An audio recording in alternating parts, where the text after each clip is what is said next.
Hello, everyone. My name is Antonio. I am an aspiring cybersecurity analyst or aspiring cybersecurity specialist, whichever sounds better.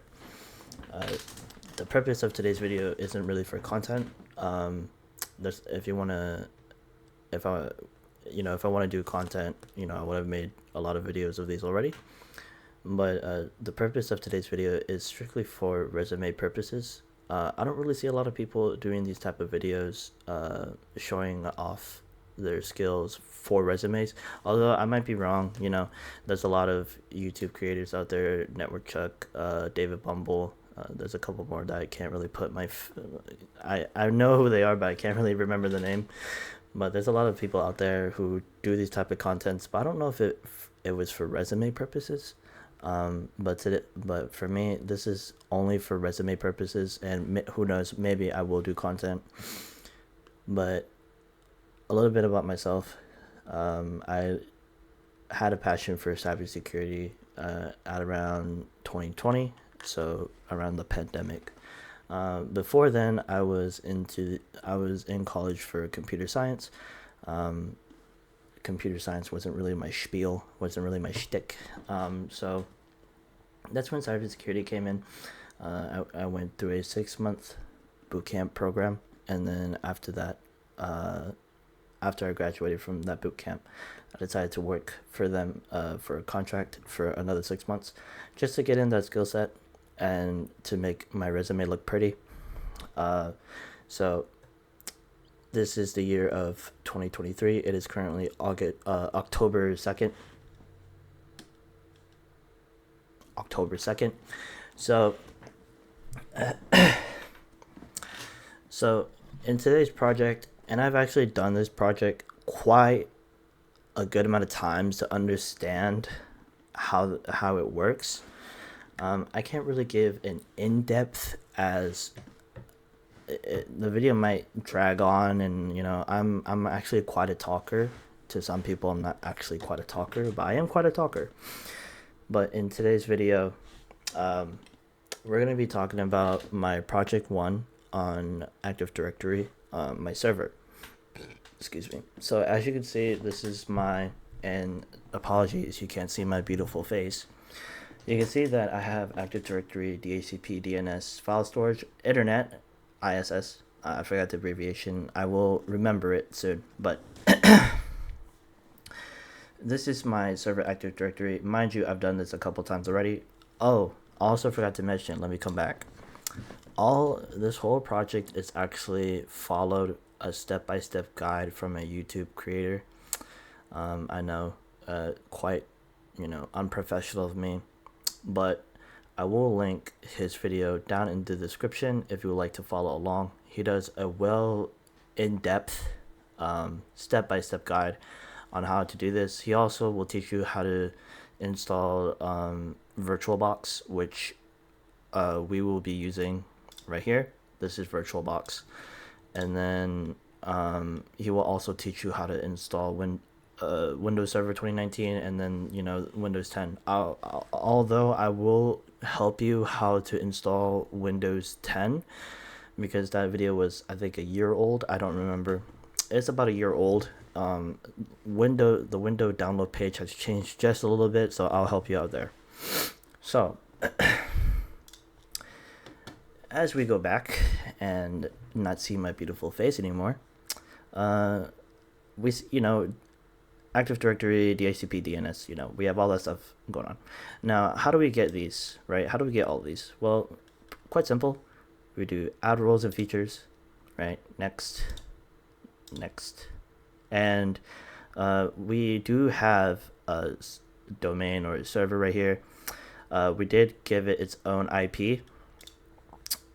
And then we see Active Directory, DHCP, DNS. We have all this good stuff right here. Click next. From here, you click next and then install, or you click install actually, and then you'll have all these pop up. Now in the top right here, we have a yellow triangle. Says you got a complete configuration. I didn't do it, but I will later on. Now, when doing this project, right? Where's VirtualBox? So this is the server 2019 client, and then as you can see, this is server 19 right here. We actually need to set on 2 network ports. So the NAT network is for us to connect to the internet, and then the internal internet is for us to connect to other clients, and I will explain that a little bit later on. But just know that for the server, you need 2 of them, right? If we go right here and then clicked network, internet settings, change network adapter. Okay, and then so the internal network right here, the internal network does not have its own IP. It'll come back as a 169 254 network. What it means is that it means basically like it tries to reach the internet, and but it can't. So it just comes back with its own IP. So this is the internal network. This is the NAT network. So it has its own DHCP server going on here, and it has its own network. And then if we go to, I think, properties, oh no, actually it's details. See, it gives its own IP and IPv4 address network 10.0.2.5. It has that already. But if we go to the internal network right here and we right click, properties, details,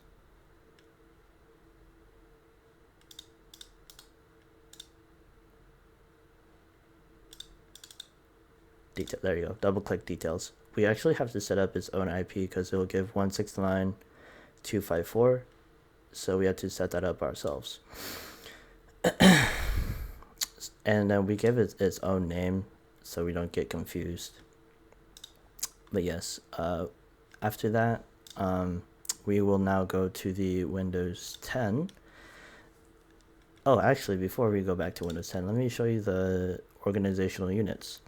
Now, there's 2 ways to get there. We can go through tools, and then we can click on users and computers. And as you can see, I only have 1 admin user right here, but if I click on users in the video, there's a PowerShell script on how to have over 1,000 users. These are all randomly generated. Well, not really. It came in pre-written, but randomly generated. Has over 1,000 users, and later on, as I add more stuff into the server, I wouldn't say each and every one of these, but I'll give each, as in like 10 or 20 users, its own organizational unit. So like I'll give like the first 10 HR, and then the other 10 like IT, so on and so forth. And how to do that, we right click and then do new, and then we do organizational units. I just saw it right there. So we can go ahead and type in HR like that. And in a production environment, you actually want to leave this checked, but since this is a lab environment, I will uncheck this. And the reason I uncheck this, and it says protect container from accidental deletion. So if I go ahead and press OK, all right, if I had that box checked, I will not be able to delete this, right? But since I unchecked that box, I can auto delete it like this, quite easy. This is a lab environment, so I'm not really so worried about it. But later on, when I add more stuff into the project, I will add each, I think, 10 or 20 users into its own organizational unit, into its own little folder, and then give it a shared file in its own permissions. That's later on in the video, though. Okay, so this is Windows 10, and it's also logged into this is actually the admin's credentials. I did a who am I right here, and it says my domain, Peter. And then this is actually connected to the internet, right? And the reason why it's connected to the internet is because our server is connected to the internet. And that might not be a really good description, but I read it out a very beautiful graph right here. Very sarcastic, very beautiful graph. So this is our server right here, and this is the internet, the NAT network that we had turned on, and then this is actually the internal network that we have turned on. And in this internal network, we can add clients. So client 1, client 2, with this beautiful handwriting, and then client 3, right? So this is why it's connected to the internet. And then later on, I will add firewall rules, so it'll look more like this, right? So, and then maybe if I feel quite adventurous, I'll add the client its own firewall, right? I can do that as well, but that'll be later on, right? But so far, I already did a ping right here, but if I do it again, google.com, we have internet connection. Now, this account has administrative privileges, so I can basically do anything when it comes to read, write, execute privileges. So if I click, if I click on, this file and I want to add a file, I certainly can. You might run into problems like I do, where it freezes up. Don't do this to me.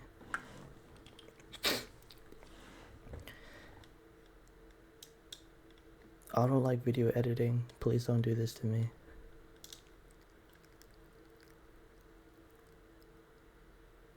While this having a panic attack, we can go back here.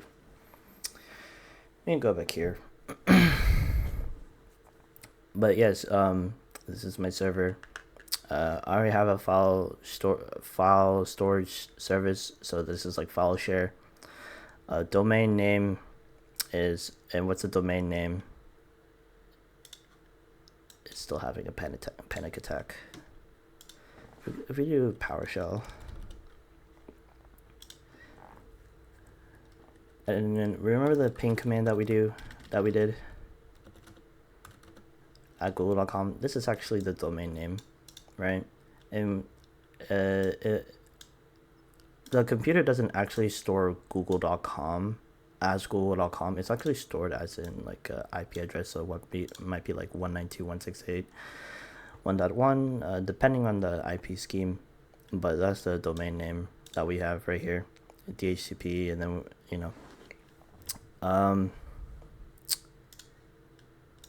yeah, I think it died on me.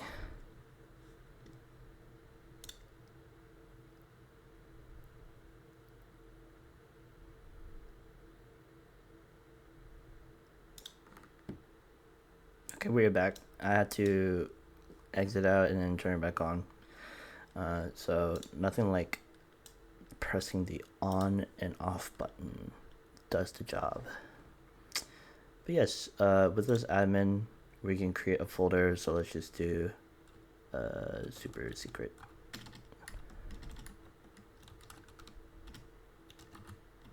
Wow, it's really slow. Secrets. And I'm pretty sure it keeps the integrity. So if you like log off and log back in, the file will still be in there. So if I just go ahead and, I don't know, do like let's do a new text. Just leave it as a new document. Just type in hello.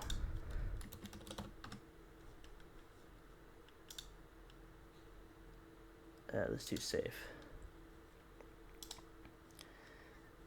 And then, I don't know, let's just go ahead and click the reset button. And I won't edit this part out because I actually want you to see that it actually stays. Restart anyway.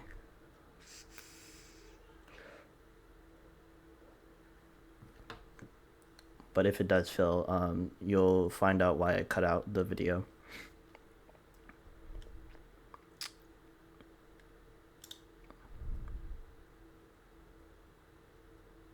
While we wait, how to get to Windows 10 I don't know if I already showed you this, but how to get to Windows 10, you actually, it's a little different. You actually have to install the installation media, and actually we'll go through this because the video is quite different.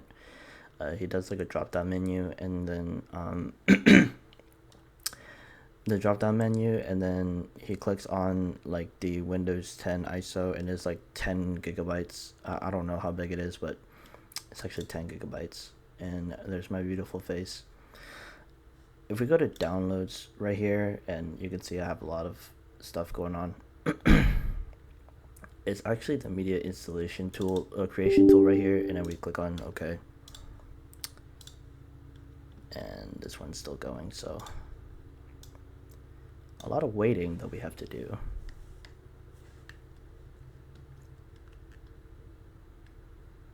I might actually stop recording and then turn it back on. Okay, so just a couple seconds, but if we click on the accept, more waiting. This is the beauty of cybersecurity, that you have to wait. Or IT, whichever department. The beauty.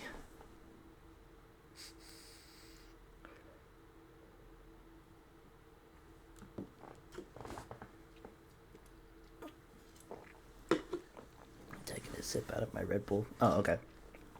In this part, you actually want to click the create installation media. You do not want to click upgrade this PC, because you will upgrade your whole. You actually downgrade your PC to Windows 10, because I'm running Windows 11. Click on next. It'll just tell you what you have as a language. Use recommend. Yeah, next. Okay, now for this part, you might actually want to do the ISO file, not the USB flash drive. Just do the ISO file. You will need a couple of gigabytes in your hard drive. I have a terabyte, so I have plenty, and I already have it right here. As you can see, it's gonna be a Windows ISO right here, but I already have it, so I won't save it. But that's how you get the ISO file. Yes, I want to quit. Now, this might take a while, so I'll go ahead and pause. Just a couple minutes, maybe. Okay, we're back. It only took me a few minutes, so we'll just put in the password. And to this, I just want to show you that the file integrity is still there. Hasn't been messed with. I promise you, I didn't do any editing or restarting the whole VM. Virtual machine is what it's called. Oh no, it might take longer. Oh no. As you can see, we have, we still have our file, and if we open the text document, there it is. Okay, so that will be it for today's video. I really hope you enjoyed this resume project mission that I'm on.